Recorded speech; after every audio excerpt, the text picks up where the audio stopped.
Alright, so to begin, I'm gonna draw out the problem. I'm just copying the picture. It might not look perfect because, well, I'm drawing it, so, I'm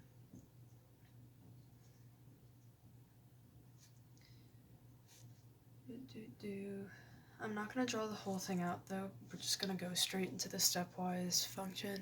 Hope you can see that okay. And ignore the stuffed animals. I just had to do that so that way, things would get out of the way. But this is Tina the tiger with a mask on, and Genji's underneath her. Anyways, so to begin, we're gonna put two of the little dots, which are lone pairs, and we're gonna move this lone pair to the middle. Then we're gonna take one of the double bonds and we're gonna move it to the oxygen, and then put an arrow. So then that becomes, and the, what is that, a pentagon? Pent means 5, so I think that's the right one.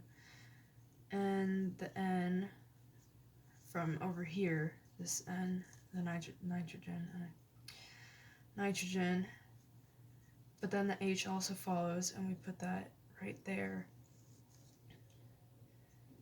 And connect. Oop, what am I writing on? Oh, it doesn't matter. Then the O is still there. We're gonna connect the O right here, and it's gonna become a minus because technically we lost, and that means we like gained, or no, we gained, which means that we like lost. So then that's what that becomes. So basically, the attack of the secondary amine on the carbonyl carbon acts as a nucleophile. So like that's what happened here. Next is step 2,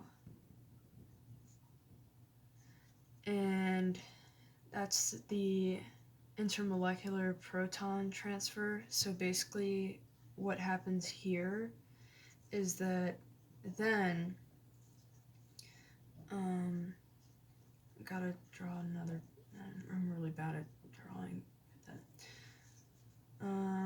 So the proton transfer, that's the H, the H plus.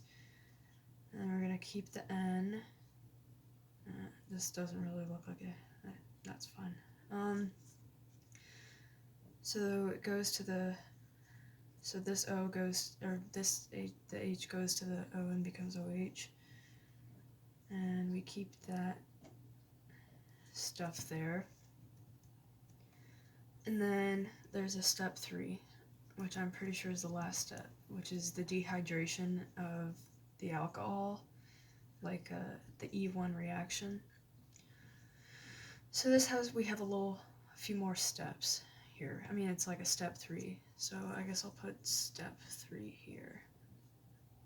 Like, because this is what step 2 and step 3. Okay, so next, I'm just gonna continue what I've been doing here. It might look a little different because I'm going down and it's a weird direction, but that's okay. So then the H plus. So we have this here, and we're gonna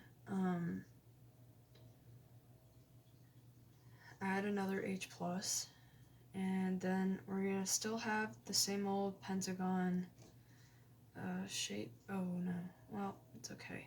I'm just not very good at drawing is all. And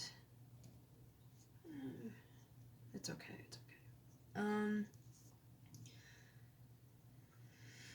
So then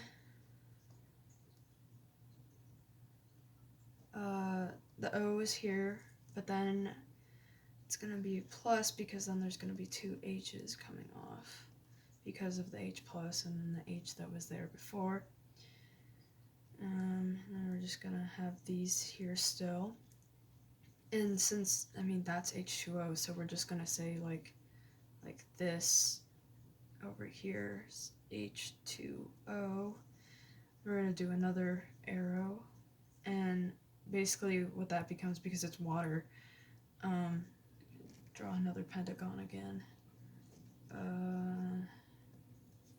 Like this is still here. This doesn't move. And I'm gonna draw that, this. So basically that goes away and it just becomes like a plus.